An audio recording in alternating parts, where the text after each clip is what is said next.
Who I This am, I'm conference Jose. will now be recorded. The conference is being recorded, I've just been told.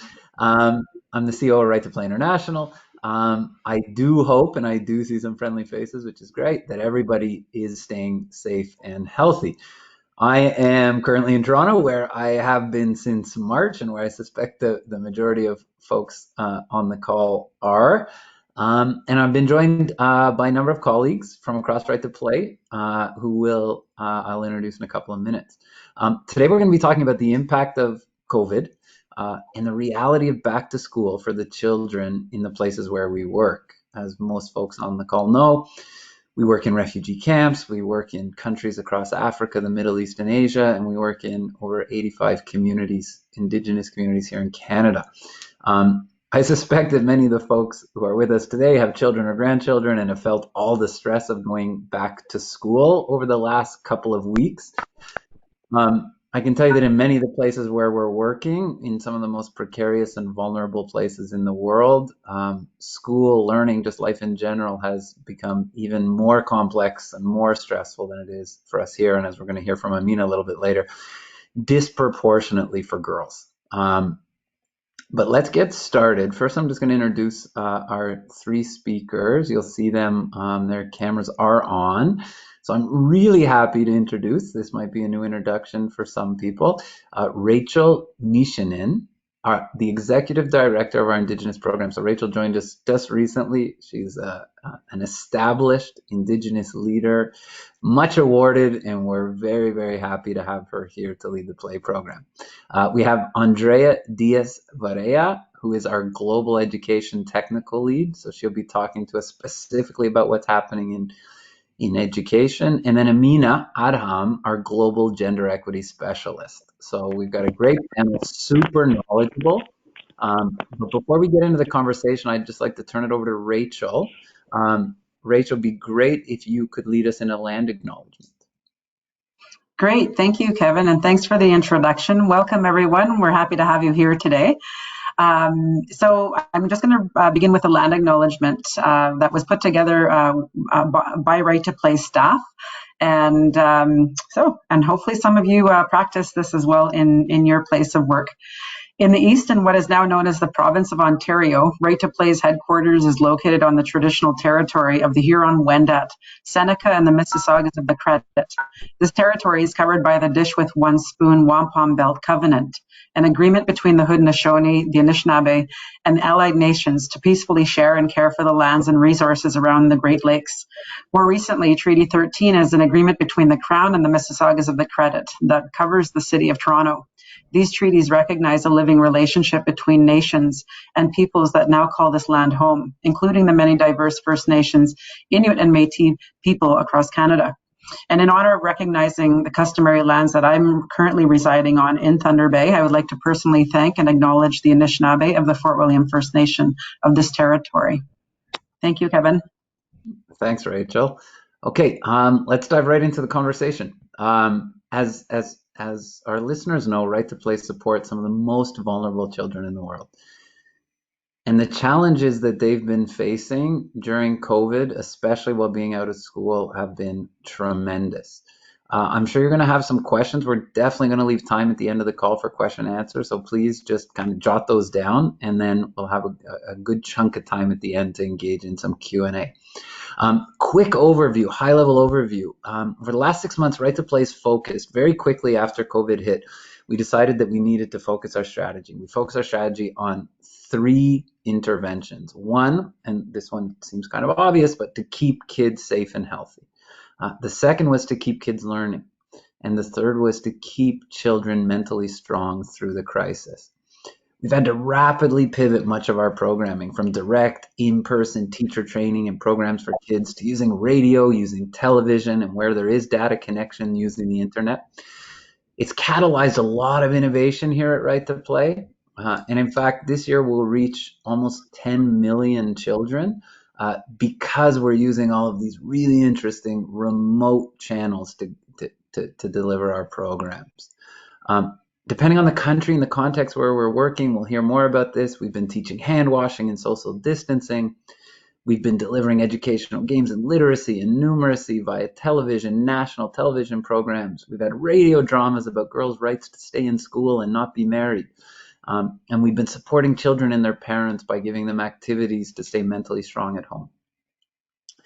But now I want to get to our experts on the panel. And I want to start with you, Andrea. Can you tell us about school closures and how they're impacting the children in the countries where we work? Yes, absolutely. Now, as you mentioned, Right to Play works in 15 different countries around the world and also here in Canada. And in every country almost, except for one, they were affected by school closures. Now, the children that we work with in those countries live in very precarious situations. So that means that they don't have access to the same standards of healthcare that we would here. They live in very high density populations, which makes it difficult to do social distancing the way we can more here. And they have some very, some economic realities that make it difficult to access services, including remote learning. So what actually began as a health crisis and turned into an economic crisis is now culminating in an education crisis, where we have an entire generation that is at risk. Before the pandemic, we used to say 258 million children were out of school. And that was the number. In 2019, it was 258 million. But over the last few months, we've seen that number actually skyrocket to 1.6 billion children out of school. And that's enormous. It's an enormous, enormous challenge. Last week, we also saw the release of a new global survey, the largest global survey that's been done so far with 25,000 children. And this came back to say that 8 out of 10 children have reported that they have learned nothing or little or nothing since the beginning of the pandemic. 2/3 of children have had no contact with their teachers at all. And only 1% report that they're able to access online learning. So not only do we have masses of numbers out of school, we have loss of learning that could go on for, again, another few months. And we also have very high concern around children's vulnerability in the home. So as children parents get, all of us become more stressed at home, perhaps losing income, there's a lot of uncertainty. Children become much more vulnerable to, for example, having to work to support their family, which we've seen a lot. We're getting reports in Ghana where 60% of the children are not studying or playing. They're at the farm working, they're selling in the market, or they're doing chores at home. Or well-meaning parents will actually give their children away in marriage so that they can be better taken care of in their minds by someone else. Or they're exposed to a lot of domestic violence. So these are some of the concerns that we have just generally across the countries that we work. Thanks, Andrea. And maybe I'll just follow up a little bit. We've had a lot of support here in Canada for learning and for many other sectors of the economy. But in the places where we work, there's been virtually no government support whatsoever. There's no question that once this pandemic is over, many of these secondary and derivative crises that you were referring to are going to have some of the longest lasting and harshest implications of this pandemic. Can you share a little bit more about what it actually looks like for students in the countries where we work to be out of school? What are they losing? Yeah, for sure. So as I just mentioned, there's a loss of learning. So normally over summer break, children would lose about 25% of what they learned the year before. They lost it. But this is much more than an extended summer break going on to 6 months. Over 300 million children, according to the World Bank, actually depend on school for their only meal of the day. So 300 million children are not getting that guaranteed meal. And children who depend on school for special needs support or mental health support are not receiving that anymore. And also, school is an opportunity for socialization and learning really important skills for the future and healthy. It's important for socialization to support their healthy child development and their mental health, and that's not something that they're able to get now. As I said before, they're engaged in other things, anything else like working on farms and selling in the market, and this means that those precious years of childhood are actually being lost and not going towards healthier activities where we would normally find them at school. And what are some of your greatest concerns or challenges with the school closures, the ongoing school closures? I know in a number of countries where we're working, they've said the schools will be closed at least till January and likely longer. Mm-hmm. Yeah, that's right. One of our main concerns is actually the stress and anxiety that both teachers and children are feeling in the prospect to returning to school. So I would say that most of our countries are still not yet back. So teachers are listening out for those directives and still not coming back from the ministries to say when they're going to school and what school will look like, what class sizes will look like, if they're going to have to be leveling up to be able to teach remotely. They don't know. And those teachers that are in school, many of them, for example, in Tanzania, they are working 2 or 3 shifts in order to cover all of their class and smaller class sizes, and they're running to deliver curriculum in a condensed format that was missed by the children for the last few months. So they're working 10, 12-hour days. In Mali, this is exacerbated by a recent change in government or coup that happened a few weeks ago, and teachers there are not even being paid.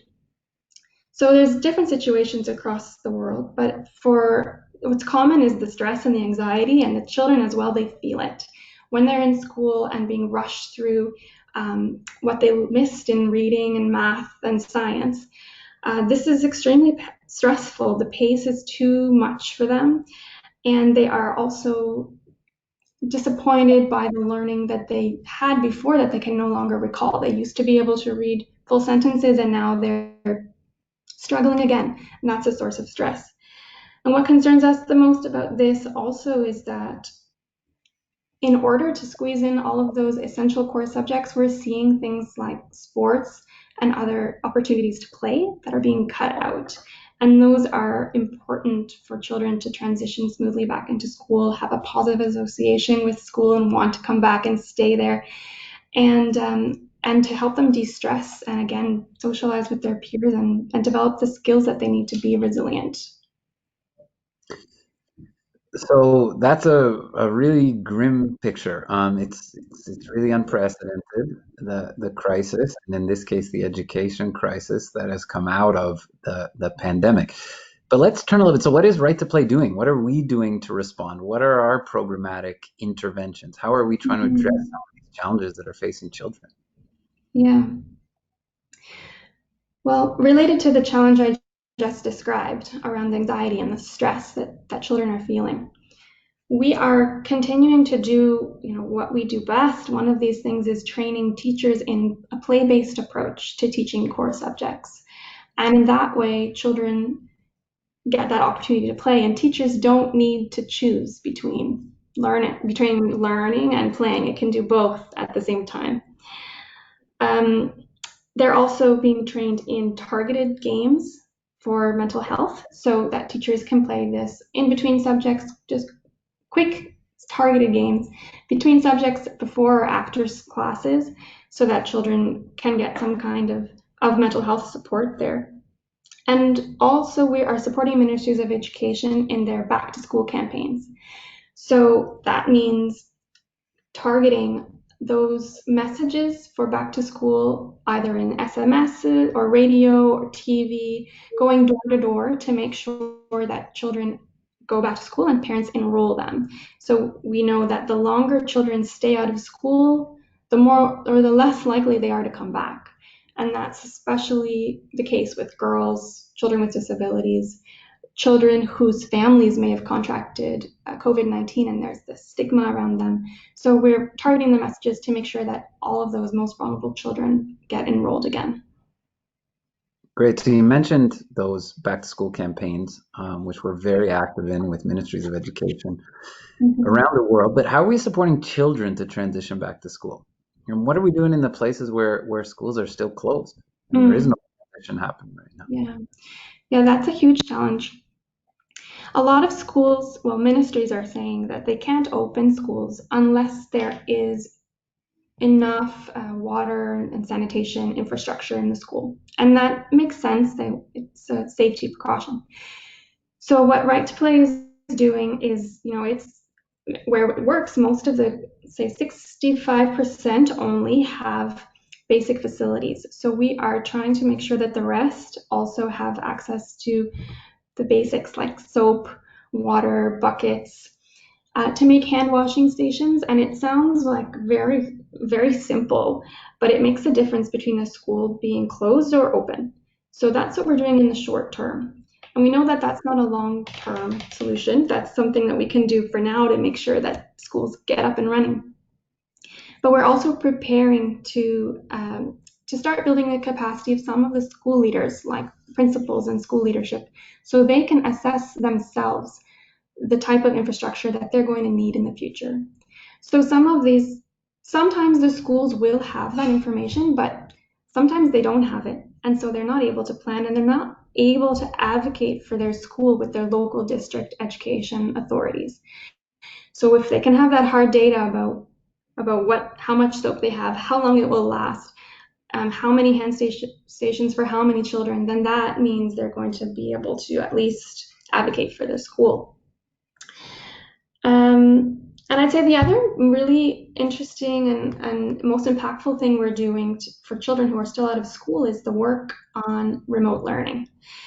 So many places that do have this, either the children don't turn on the television because the parents don't remind them that school is on, or if it's on, they're not engaged. They're not interested in what's on the TV. So we're working with ministries of education in Jordan, in Mozambique, in Ghana, in Lebanon, to actually make that content more playful, more interesting, more exciting, more play-based, so children tune in and stay engaged. And we're also, like in Mozambique, putting loudspeakers on trucks so they can go around the communities and announce when the program is on, because then parents can turn it on. And following up with parents by SMS and door to door as well to make sure if they need any support, teachers are there. And this is not Right to Play, these are the teachers who are doing this work. We're supporting them too. And then we're also piloting some small group learning circles. For example, in Ghana, teachers are meeting regularly with small groups of children in their community to help them go through the programming and answer any questions, run games with them also. And the district education authorities there really loved the approach. They're actually adopting it as their own government approach. So now Right to Play is supporting them in the background, but it's a government program now in many districts in Ghana. So that's exciting.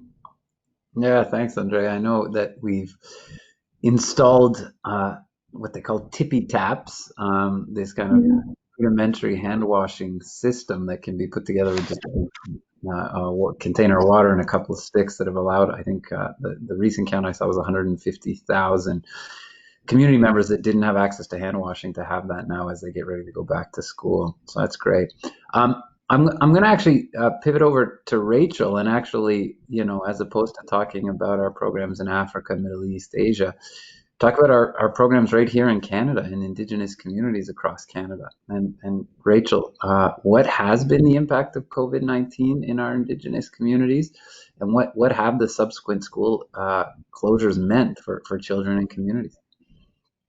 Thanks, Kevin. Yeah, it's definitely, I think even pre-COVID, there's already been issues that have, prevented access to health services, mental health services, many other issues that relate to existing issues such as poverty, housing shortages and overcrowding in homes, boil water advisories, including my own community.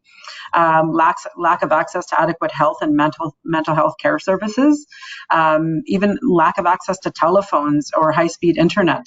According to the Government of Canada in 2017, they reported that 24% of households in Indigenous communities, didn't have access to high-speed internet. And for those who are not familiar with, First Nations communities and Inuit communities, many communities are also remote fly-in communities. So meaning that you can't drive into the community, you can't, there is no road. So the only way to get in is either, to fly in or to take an ice road. So having access to goods and services that are brought in as well also puts that limit on accessibility. So food is very expensive in communities, but when it comes to looking at COVID-19, all of these already kind of add another layer of issues for communities to be able to access preventative safe measures that will prevent them from COVID-19. And so, I know many communities as well are, are responding to this differently in their own way that will continue the safety of their community members. And some communities that are road accessible have, put roadblocks at the entrance of their communities. So it's a preventative measure to ensuring that COVID doesn't go into their communities. So that is just one way. And the Government of Canada also granted $112 million to support a safe return to schools on First Nations reserves, but this still falls short of the needs faced by the communities. And this was proposed and brought forth by the Assembly of First Nations in Canada. And specifically, what are your greatest concerns? So as you think about COVID-19, you think about school closures, you think about the next 6 to 18 months for communities. What are your biggest concerns? Well, I think when it comes to children and youth that are in those communities, I think physical distancing and social isolation can really have an impact on their overall mental health and well-being. And feeling the sense of isolation, that the lack of interaction that has been that is in place, and the removal of being able to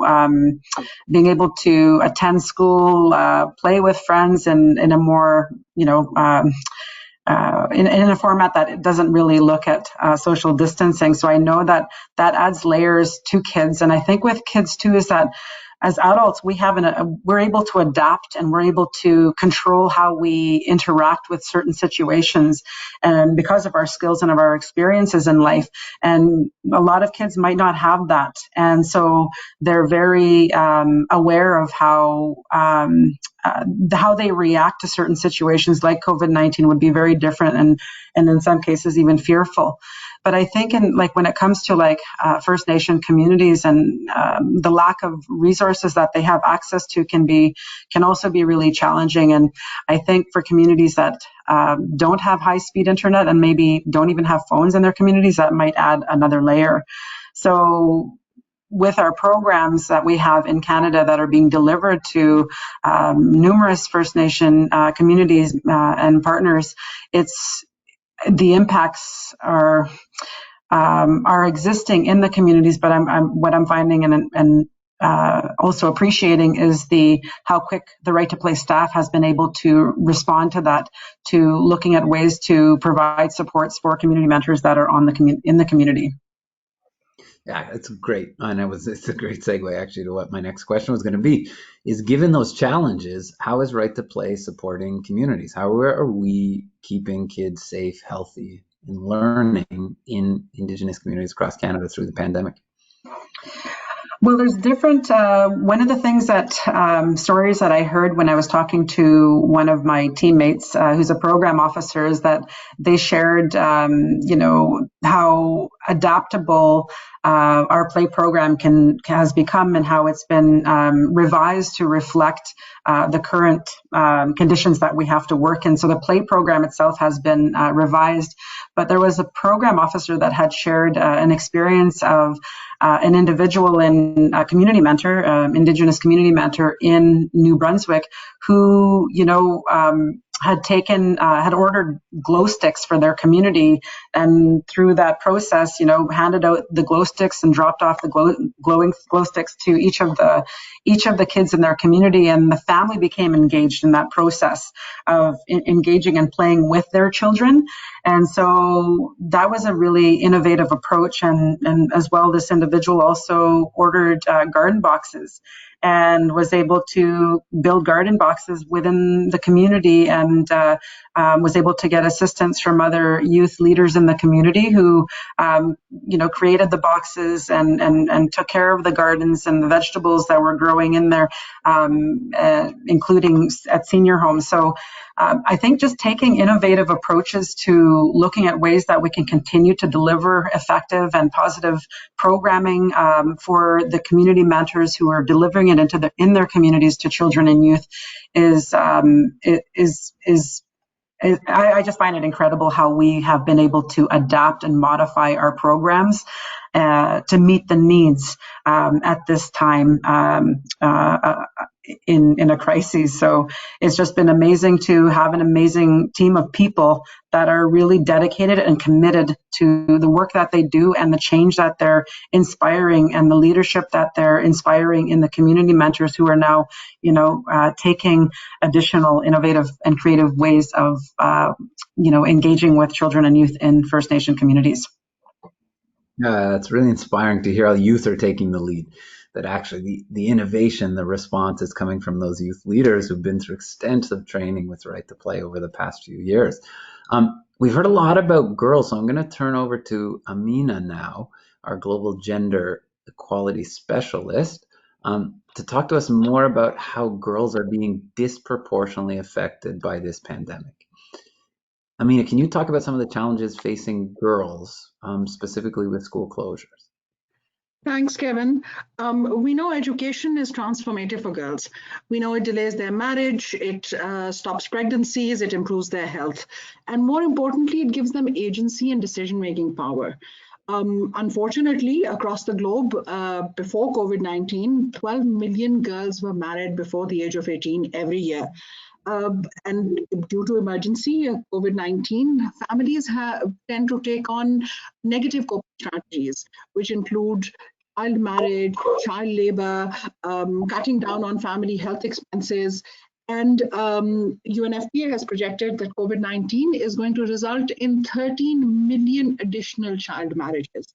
So one of our biggest things that we are seeing across the globe is a recognition that child marriage is on the rise. In addition, with the increase in the number of months that schools have been closed for, we also have a greater fear that more and more girls will not be able to come back to school. One of the figures that's being recognized is 11 million girls, in addition to the ones that are already not in school, would be dropping out of school. And the reason for that being that girls and women are the primary caregivers in the house. They do the household chores. We know that before COVID, they were doing 3 times more the household work in the house as compared to the boys and men. And now it's risen even further. And that kind of increases the chances that they would not be coming back to school, as more and more families would deal with poverty, more and more desperation to find work for parents. The girls would be more responsible to take care of the family, the elderly, the younger siblings, and all of that. Another thing that we are seeing and we have a fear for is increase in violence against women and girls. So girls tend to be within the household a lot more than boys. So even with the lockdowns and COVID closures, boys tended to play outside on the streets and stuff. Whereas the girls we see are locked up inside the house for 24 hours a day, but not just locked up. They're doing household chores, and they're witnessing the increase in domestic or intimate partner violence that is going on in the household itself. And the abuse against the girls also has increased immensely. In Uganda, for instance, we had one of the exceptional situations where the parents who had been working in different parts of the country suddenly with lockdown were not able to commute and come back home. So these kids at home were left stranded without any adult to take care of them, or under the caregivers' care who were looking after them as kind of foster parents. The same situation was in Ghana. And the kind of abuse and reports for abuse that we are getting there are very high, and that's increased immensely. And the one other thing that we are also, and I want to sort of emphasize on, is also the gender divide in the technology, in the distance learning programs. So whereas there's been a lot of talk about distance learning programs across the globe, and more and more need to access through television or radio, the fact is that there's a huge gender divide there. 327 million fewer girls have smartphones, and 37% less girls have access to technology and internet in Africa. So, so that in itself creates a huge gap, a gender gap in their learning ability. It's very clear that the challenges facing girls around the world are much, much steeper than boys, and that, in fact, the pandemic has just exacerbated those challenges significantly. Can I ask you to talk a little bit more now about Right to Play and Right to Play's contribution to try to mitigate some of these effects? Absolutely. It's been called a silent pandemic, so we want to really emphasize that that's how we were trying to address this. One of the biggest things that we began with in the when COVID-19 began and there was a lockdown was to try and engage families more and more through psychosocial support, through games and play-based activities that we could reach out to families and community for. And in that, we built in messages like ability of mothers and fathers to take decisions for allocation of resources for hand washing, to take decisions to go and buy the kind of soap that's needed. We also recognized that there was a greater burden on women to go fetch water now that the whole family was home. So water, firewood, fuel, all of that, including the household, was a greater burden on the women. So we began with messages around importance of sharing household work within the household. So that was the immediate step. Over the last few months, one of the biggest concerns that we have also had is wash. So providing girls with menstrual hygiene management kits, sanitary pads and reusable sanitary pads has been something that we are trying to build into all our programs. For many girls, the school was the only space where they had menstrual hygiene management support. Yeah, thanks, Aamina. And I think you've kind of started to answer my next question, which is, yeah, all three of our speakers today have talked about the challenges, and they're immense. But I know, because I've seen this at Right to Play, we've come up with all sorts of really innovative ways that I think are going to have long-term impacts on how Right to Play programs, from radio to TV to using internet. So there are opportunities there. And what are some of those opportunities that this crisis has presented, in your opinion? Thanks, Kevin. Yes, I think it's a huge opportunity for us to build back better. I think from a gender lens, we are very conscious as Right to Play that we want to level the playing field. So through our television and radio programs for children, we've had messaging, for instance, in Tanzania, take me to school, not let me get married. We're working with teachers and schools to build better, to sort of build messaging, not just messaging, but to institutionalize mechanisms for teachers to follow up so that girls are not dropping out of schools, to see how to track them, to go reach out to communities, to be able to make sure that girls are coming back to school. In Uganda, the Ministry of Education has appreciated the model we made for menstrual hygiene management support, which is change rooms, and they're institutionalizing that process so that they can have the same mechanism across the schools. The school campaigns are also advocating for bringing girls back. And sexual gender-based violence is another message that we have both for schools, the ministries, as well as working with schools and communities. So having flexible policies to make sure that more girls who are pregnant, married, or teenage pregnant girls should be able to come back to school, flexible timings for school, ability for girls to be able to come back, reach out to schools for support. In Tanzania and Burundi, we are also working on providing them tablets and technology so that girls are able to access games and educational resources better. Thanks, Aamina. Yeah, and I think, a couple of things you said are really going to stick with me anyways. This idea of a silent pandemic, a pandemic that's disproportionately facing girls, and this idea that we can build back better, and that this is a moment for us to rebuild, to reconstruct, and it's an opportunity to address some of the problems with the pre-existing system. So before I open up the floor for questions, so anyone who has questions, feel free to just put those into the chat box. Or, also just in a couple of minutes, you can kind of flick on your video or your audio, I believe, and you could ask the question as well. I just wanted to reiterate, because I know I see many of the names on the call. We have some of our great supporters and donors on the call, and I want to just say thank you on behalf of the children who we serve. Your support enables us to achieve our mission to protect, educate, and empower some of the most vulnerable children in the world. And I can tell you, I've been at Right to Play for 5 years now. Without question, the vulnerability of the children in our programs is at its highest. This pandemic is rolling back years and years of gains in international development, and the children we support need us this year more than they've ever needed us before. And because we're a charity, the only way that we can serve these children is because of your amazing support and your ongoing support. So I want to say thank you to everybody on the call for continuing to support the Children in Right to Play's programs across Africa, the Middle East, Asia, and Indigenous communities here in Canada. And of course, if you do want to make another donation, or even better, to suggest that your friends, your parents, your siblings, your networks may want to learn a little bit more about Right to Play, what we're doing, and support our work.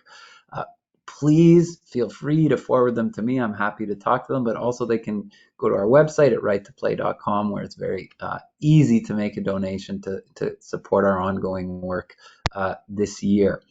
So thank you so much for spending a bit of time. Thank you to our panelists for their insight. And now let's go to some question and answer, because I actually think that's often the most interesting part of the discussion. So I'm going to try to figure out now how to open my chat window here. Give me just 1 second.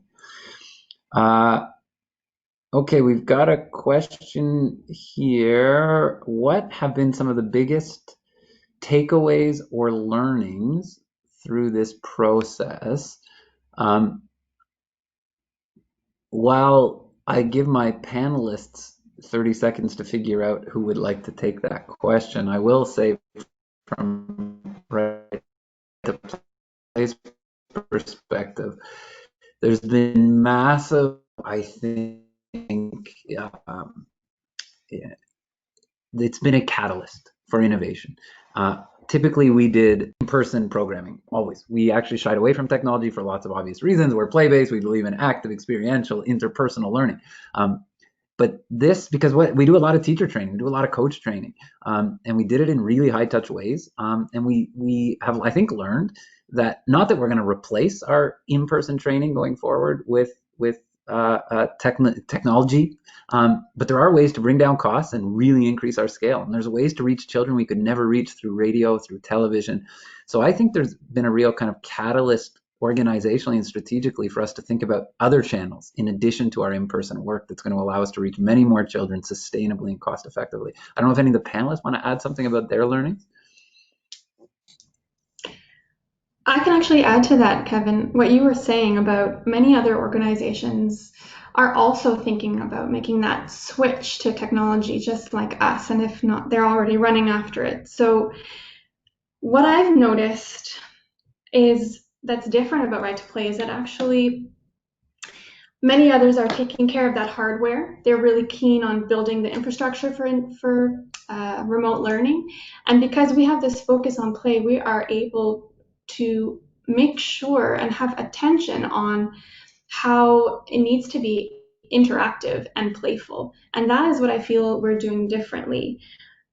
We know that children need relationship building, they need a sense of belonging to a school, and play really supports that. And something that, because we're right to play, we think about those things. And I feel like other organizations who are focused on technology, it's more about that hardware. So I think that the type of work that we're able to do in the tech space will is different, and children will be able to look back and remember that, like that game that they played where they interacted with their siblings, where they were working with their teacher. That was different, and their teacher visited them to see how it was going. The teacher didn't forget about them. The teacher was always committed to their learning. I think that's what makes us different from the others. Yeah, I think it's a Um, great point, and I think we saw that play out in a bunch of countries where ministries of education were quick out of the gate with some kind of televised numeracy or literacy programs. But like you said, kids weren't watching or they were turning it off because it wasn't fun, it wasn't engaging. So we were able to partner and then really drive the stickiness of the programming so that children continued to tune in, whether it was radio or TV, because it was fun. Yeah, certainly that clarified, I think, right to play's contribution. Um, I want to add to that, Kevin. I think one of the other things that we have done, and we are going to be focusing on a lot more in the future as well, is also teacher well-being. So the gender equality piece within the teacher well-being is also embedded, but teacher well-being overall is one of the things that we are emphasizing on. And some of our resources are being developed for supporting teachers, because they, as part of that community, have also gone through a lot of stress and need mental health and well-being support. The other thing that we have done, and we are recognizing that we need to do more, is a mix of high tech, low tech, and no tech approach. And I think that's where our play base is a strong niche, because we're able to engage them through multiple means, both the children and the communities in building this better. The one thing, the two things that are a takeaway for us from a gender lens is, one, we can't ignore the youth. There is need to focus more on youth. So the cohort between 10 to 17, the 14 to 17 to be very precise, is the one that has the maximum dropout, particularly for girls. They experience the most violence, and they are the cohort we really also want to hone in and focus on. And the second part of it is that we need to build more evidence. We have evidence, and as the development community and as Right to Play, it's our responsibility to sort of showcase all that has worked and also highlight what hasn't worked, so that others also get that evidence. And that's been our strength, to kind of build on our innovations and scale those up. And that is where we would be focusing on. Great, thanks, Aamina. I see a question from Stuart that says, how might play mitigate the impact of quarantine or restriction on children's health and education? So, as I think most folks on the call know, we use all sorts of different forms of play. We use sports, we use gamified learning, we use art, music, dance, traditional forms of play in the different cultures where we operate. So I wonder if any of the panelists would like to tackle the question about our really unique contribution, which is this fundamental force in children's life, play, and how that is particularly important during a time of quarantine or restrictions on children's health and education.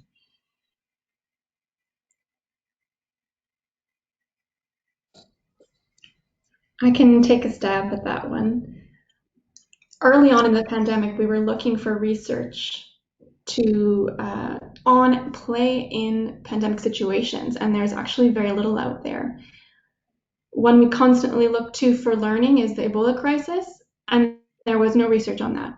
However, Cambridge came out with a literature review quite rapidly, beginning of April, that had looked at the nature and frequency of play in like hospitalization or other restricted environments for children. And yes, the frequency and nature of play does shift. But their findings and what we are seeing reinforced in our programs is that play is a means of having control over a situation and having some agency, a sense of competency as well as you play in an otherwise very unpredictable situation, unpredictable setting. So when children play, they're able to have a little bit of control. They're actually playing out their feelings, and it's really important for them for de-stressing. So yeah, we'd say in child development research that there are three things that really are important for children as they grow, and that is reducing their stress, making sure there's one caring adult, at least one, in their life, and developing skills for coping and resilience. And in our programs, we see that play is supporting each of those things. Yeah, thanks, Andrea. And I know, and anyone who's on our kind of social media feeds, I've seen a preview of a video coming out of Beirut, and some of the work we're doing post-explosion there that'll come out, I think, sometime next week. And it's amazing. So you've got all these global organizations on the ground, many doing reconstruction, very important, medical support, very important, even food in some situations. Over 300,000 people have lost their housing. But there was right to play, and what are we doing? We're actually engaging children in play, and there's some clips of parents in the little video snippet, and you see the kids who don't have a house, and have literally been traumatized, playing and processing their emotions, like you said, and feeling joy and happiness and feeling safety again for the first time.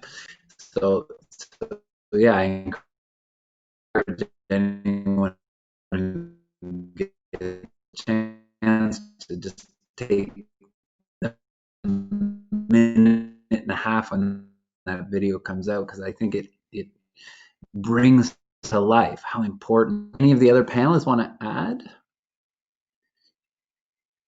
Sure, I can add. Thank you for the questions.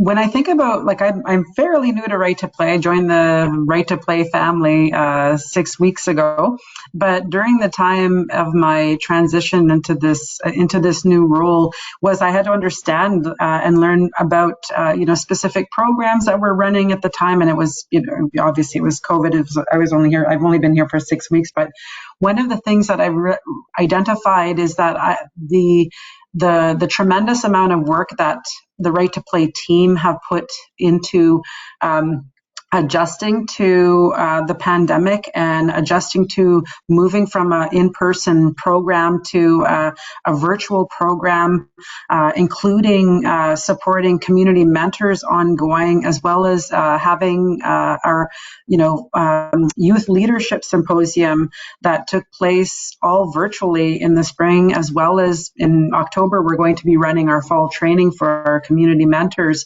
and all of it is going to be virtual. And through the capacity of our staff and their commitment, they have been delivering ongoing support and programming for community mentors to feel at ease, to feel and know that they're supported by a team of people as they themselves are having to cope through the transition of in person to physical to virtual learning. So I'm just blown away by the collaborative efforts and the importance of collective and networking that the Right to Play team has within the organization, but also with our community partners and the community mentors.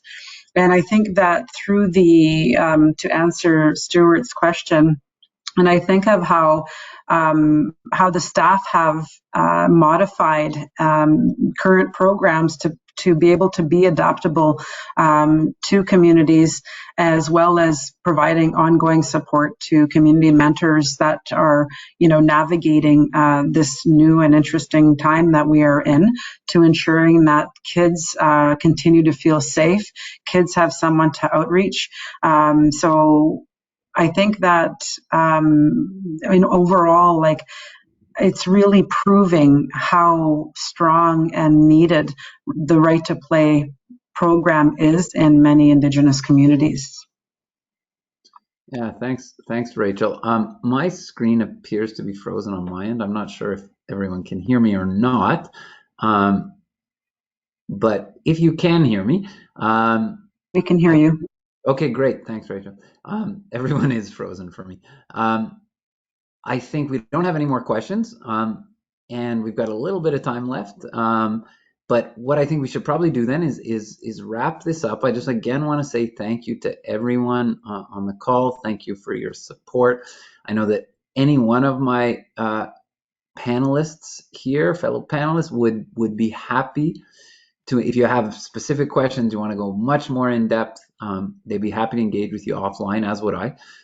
So thanks for taking a little bit of time today. Thank you for your ongoing support, and hope to connect again soon.